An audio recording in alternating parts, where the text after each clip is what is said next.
Hari demi hari berlalu, dan kisah tragis Ratna menjadi bisikan di sudut-sudut desa. Tak ada yang berani membicarakannya secara terbuka, dan Dharma terus hidup seperti biasa, tanpa sedikit pun rasa bersalah. Namun, malam-malam di desa itu mulai berubah. Hawa dingin yang tidak biasa menyelimuti rumah-rumah. Angin berdesir membawa bisikan yang menyerupai suara tangisan perempuan. Beberapa penduduk mulai melihat sosok perempuan berambut panjang berdiri di tepi sungai, mengenakan kain putih yang basah dan compang-camping. Kejadian-kejadian aneh pun terjadi. Sapi-sapi mati mendadak, anjing melolong tanpa henti di tengah malam, dan suara tawa melengking menggema dari dalam hutan. Orang-orang desa mulai percaya bahwa Ratna telah kembali. Dharma, meskipun awalnya tak percaya, mulai merasakan sesuatu yang mengusik. Beberapa kali, saat ia menatap cermin, ia melihat bayangan Ratna di belakangnya.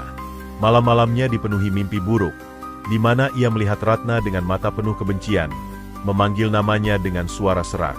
Suatu malam, Dharma yang sudah tak tahan lagi memutuskan pergi ke rumah seorang dukun tua, Ki Sentanu, yang terkenal bisa mengusir makhluk halus. Ki Sentanu menatapnya lama sebelum berkata, "Darah dan nyawa adalah harga yang harus dibayar." Dharma tak memahami maksudnya, tetapi ia tetap meminta bantuan. Ki Sentanu melakukan ritual, menanam jimat di sekitar rumah Dharma, dan memberinya kalung penangkal. Namun, dendam Ratna terlalu besar untuk dihalangi oleh jimat apapun. Hari pembalasan. Malam itu, Dharma terbangun oleh suara ketukan di jendela kamarnya. Ketukan pelan, tapi terasa menusuk ke dalam tulangnya. Dharma menahan napas. Dengan tangan gemetar, ia berjalan ke jendela dan mengintip melalui celah. Di luar, di bawah sinar bulan yang pucat, berdiri Ratna. Wajahnya pucat pasi, matanya hitam pekat tanpa bola mata, dan bibirnya menyeringai mengerikan. Rambut panjangnya basah dan menjuntai menutupi sebagian tubuhnya yang mengenakan kain putih berlumuran lumpur.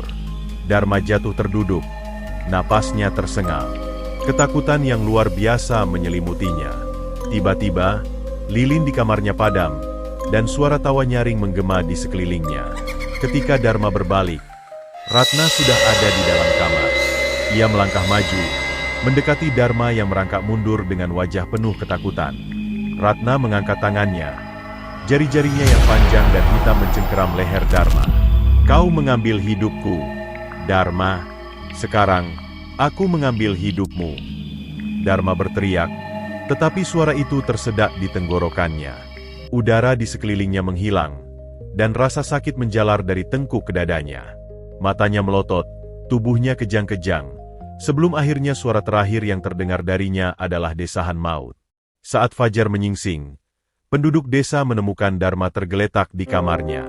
Wajahnya membiru, matanya melotot ketakutan, dan mulutnya terbuka lebar seolah ingin menjerit. Namun, di samping tubuhnya, tergeletak sesuatu yang membuat mereka bergidik ngeri. Setangkai bunga melati basah, dengan jejak lumpur mengarah ke jendela. Sejak hari itu, tak ada lagi yang berani menyebut nama Ratna. Namun, di malam-malam tertentu, di tepi sungai di desa itu, suara tangisan seorang perempuan masih terdengar, merintih dalam kegelapan, mencari keadilan yang tak pernah ia dapatkan semasa hidupnya. Tamat.